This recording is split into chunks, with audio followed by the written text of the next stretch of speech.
നമസ്കാരം, എല്ലാവർക്കും സ്വാഗതം. ഇന്ന് നമ്മൾ ഉണ്ടാക്കാൻ പോകുന്നത് സദ്യക്കൊക്കെ ആദ്യം വിളമ്പുന്ന പരിപ്പ് കറിയാണ് ഉണ്ടാക്കാൻ പോകുന്നത്. അപ്പോൾ അതിന് എന്തെല്ലാം ചേരുവകളാണ് ആവശ്യമെന്ന് നോക്കാം. അതെങ്ങനെയാണ് ഉണ്ടാക്കുന്നതെന്ന് നോക്കാം.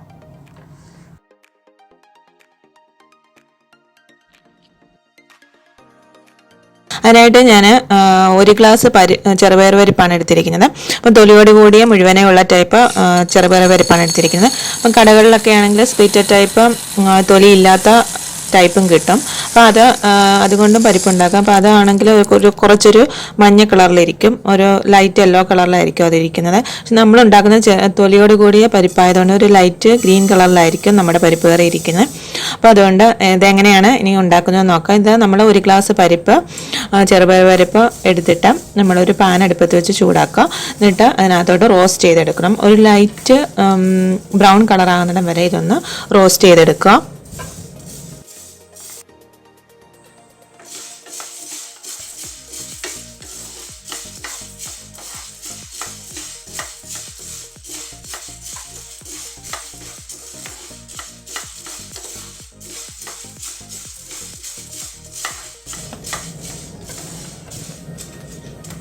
നമ്മുടെ പരിപ്പ് ഒക്കെ ഒരു ലൈറ്റ് ബ്രൗൺ ഷെയ്ഡ് ആകുന്നുണ്ട്. അപ്പം ചെറുതായിട്ടൊന്ന് ചെറിയൊരു പൊട്ടുന്ന പോലെ ഒരു സൗണ്ടൊക്കെ കേൾക്കാം. അപ്പോൾ ആ ഒരു പരുവാകുമ്പോൾ നമുക്ക് ഒത്തിരി അങ്ങ് ഡാർക്ക് കളറാകണ്ട. അപ്പം നമ്മുടെ പരിപ്പ് ഒരു ബ്രൗണിഷ് കളറിലിരിക്കും. അപ്പോൾ ആ ഒരു സ്റ്റേജ് ആകുമ്പോൾ, ഒരു ചെറുതായിട്ടൊന്ന് പൊട്ടുന്ന ആ ഒരു സ്റ്റേജ് ആകുമ്പം, ഒരു ലൈറ്റ് ബ്രൗൺ ആകുമ്പോഴത്തേനും നമുക്കിതൊന്ന് ഓഫ് ചെയ്യാം. എന്നിട്ട് ഇത് തണുത്തതിന് ശേഷം നമുക്ക് ഒരു മിക്സിയുടെ ജാറിലിട്ട് ഇതൊന്ന് ക്രഷ് ചെയ്തെടുക്കണം. അപ്പം പണ്ടൊക്കെ ആണെങ്കിൽ അമ്മമാരൊക്കെ ഈ അരകല്ലിനകത്തൊക്കെ ഇട്ട് ഒന്ന് ചതച്ചെടുക്കുക. അപ്പോഴത്തേന് ഇതൊന്ന്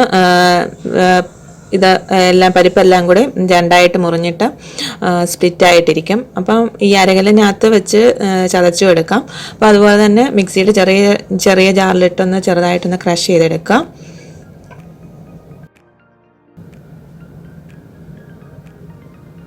അപ്പം നമ്മളിതിങ്ങനെ ചതച്ചെടുത്തിട്ടുണ്ട്. ഇനി നമുക്കിതൊന്ന് ഒരു ബൗളിലോട്ട് മാറ്റുക.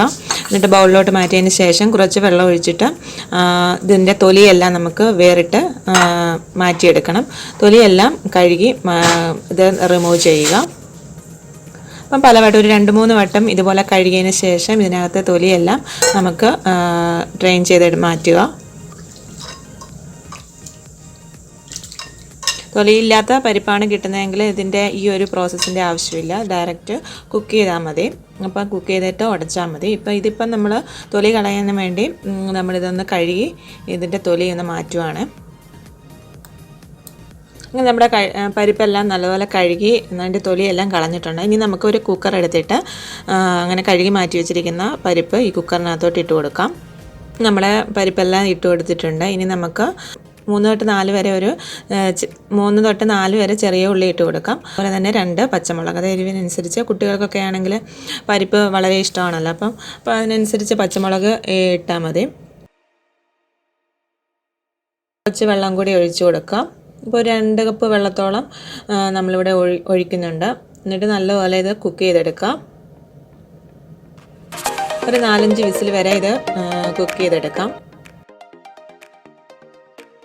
നമ്മൾ ഈ പരിപ്പ് വേകുന്ന സമയത്ത് നമുക്ക് തേങ്ങ അരച്ചെടുക്കാം. അപ്പോൾ ഇതിനായിട്ട് നമ്മൾ തേങ്ങ നല്ലപോലെ ഒരു ഫൈൻ പേസ്റ്റ് പോലെ അരയ്ക്കണം. അപ്പോൾ അതിനായിട്ട് നമ്മൾ 1 കപ്പ് തേങ്ങ നമ്മൾ ബ്ലെൻഡറിനകത്തോട്ട് ഇട്ട് കൊടുക്കാം. എന്നിട്ട് അതിനകത്തോട്ട് ഒരല്ലി വെളുത്തുള്ളി ഇല ഇടുന്നുണ്ട്. ഒരു മീഡിയം സൈസിലെ വെളുത്തുള്ളി ഇലയാണ് ഇടുന്നത്. ചെറുതാണെങ്കിൽ, ചെറിയ ടൈപ്പാണെങ്കിൽ ഒരു 2-3 അല്ലി വരെ ഇടാം. അപ്പം നമ്മളിത് ഒരുവിധം വലിയ ടൈപ്പ് ആയതുകൊണ്ടാണ് ഒരല്ലി വെളുത്തുള്ളി ഇടുന്നത്. പിന്നെ നമുക്ക് 1/2 ടീസ്പൂൺ ജീരകവും കൂടി ഇടണം.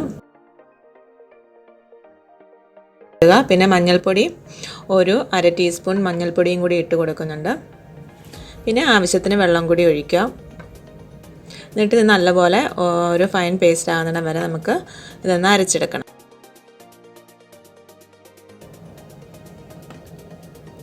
ഫ്രഷായിട്ടുള്ള തേങ്ങ എടുക്കുകയാണെങ്കിൽ ഒന്നും കൂടി രുചി കിട്ടും. അപ്പോൾ നമ്മളിതെല്ലാം നല്ലപോലെ അരച്ചിട്ടുണ്ട്. ഇതൊന്ന് മാറ്റി വെക്കാം. ഇനി നമ്മുടെ കുക്കറെല്ലാം ഓഫ് ചെയ്തതിന് ശേഷം, ഇതിൻ്റെ പ്രഷറെല്ലാം പോയതിന് ശേഷം ഇതൊന്ന് ഉടച്ചെടുക്കണം. ഈ പരിപ്പ് ഇത് തവിയും കൊണ്ട്, നമുക്ക് കൈ കൊണ്ട് തന്നെ തവിയും വെച്ചിട്ട് നല്ലപോലെ ഉടച്ചെടുക്കാം. അല്ലെങ്കിൽ ഇത് തണുത്തതിന് ശേഷം മിക്സിയുടെ ജാറിലിട്ട് ഒന്ന് ചെറുതായിട്ടൊന്ന് അരച്ചു എടുക്കാം നമുക്ക്. അപ്പോൾ എങ്ങനെ വേണമെന്ന് വെച്ചാൽ ചെറിയ തരിയോട് കൂടി കിടക്കുന്നതാണ് ഇഷ്ടമെങ്കിൽ ഒന്ന് തവിയിൽ വെച്ചിട്ട് ഒന്ന് ഉടച്ചെടുത്താൽ മതി. അപ്പം ഇവിടെയൊക്കെ ആണെങ്കിൽ മക്കൾക്കൊക്കെ ഈ നല്ലപോലെ അരഞ്ഞ പരിപ്പാണ് ഇഷ്ടം. അപ്പോൾ അതുകൊണ്ട് ഞാൻ ഇച്ചിരി അരച്ചിട്ടാണ് പരിപ്പ് എടുക്കുന്നത്. ഇനി നമുക്കിത് അരച്ച് വെച്ച തേങ്ങ ഇതിനകത്തോട്ട് ഇട്ട് കൊടുക്കാം.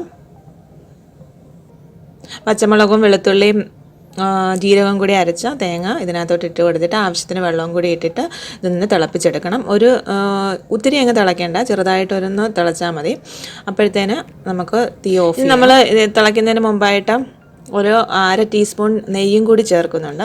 അപ്പം നെയ്യ് ഇത് ഓപ്ഷണലാണ്, ഇപ്പം ചേർക്കേണ്ട ആവശ്യമില്ല. പരിപ്പ് ഒഴിക്കുന്ന അവസരത്തിൽ നമ്മൾ സാധാരണ നെയ്യ് ഒഴിക്കാറ്. പക്ഷേ ഞാനിവിടെ 1/2 ടീസ്പൂൺ നെയ്യ് തിളയ്ക്കുന്ന കൂട്ടത്തിൽ തന്നെ 1/2 ടീസ്പൂൺ നെയ്യും കൂടി ചേർക്കുന്നുണ്ട്. അപ്പോൾ ഒന്നും കൂടി ഒരു ടേസ്റ്റൊക്കെ വരും. അപ്പോൾ അതുകൊണ്ടാണ് ഞാൻ 1/2 ടീസ്പൂൺ നെയ്യും കൂടി ചേർക്കുന്നത്. അപ്പം നമ്മുടെ പരിപ്പൊക്കെ ഒന്ന് തിളച്ച് വന്നിട്ടുണ്ട്. ഇനി നമുക്ക് തീ ഓഫ് ചെയ്യാം. ഇനി നമുക്ക് കടുക് താളിച്ച് ചേർക്കാം.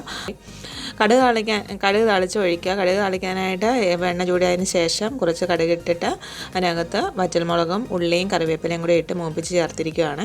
അപ്പം അങ്ങനെ നമുക്ക് ഇതിനി സെർവ് ചെയ്യാവുന്നതാണ്. അപ്പോൾ ചൂട് ചോറിൻ്റെ കൂടെ നമുക്ക് ഒഴിച്ച് കഴിക്കാൻ പറ്റിയ ഒന്നാണ്. സദ്യയ്ക്ക് ഏറ്റവും പ്രധാനപ്പെട്ട ഒന്നാണ് പരിപ്പ് കറി. അപ്പം പരിപ്പും പപ്പടവും കുറച്ച് നെയ്യും അതിൻ്റെ കൂടെ കുറച്ച് തോരനും അതുപോലെ തന്നെ സൈഡ് ഡിഷ് തൊടുകറി, ഇഞ്ചിക്കറി, മാങ്ങയും കൂടി ഉണ്ടെങ്കിൽ സദ്യ കുശാലായി. അപ്പോൾ സദ്യയ്ക്ക് ഇങ്ങനെയൊക്കെ പരിപ്പ് കറി ഉണ്ടാക്കി നോക്കാം. എല്ലാവരും ട്രൈ ചെയ്ത് നോക്കാം. അപ്പോൾ ഇനി അടുത്ത റെസിപ്പിയിൽ കാണുന്നിടം വരെ ഗുഡ് ബൈ.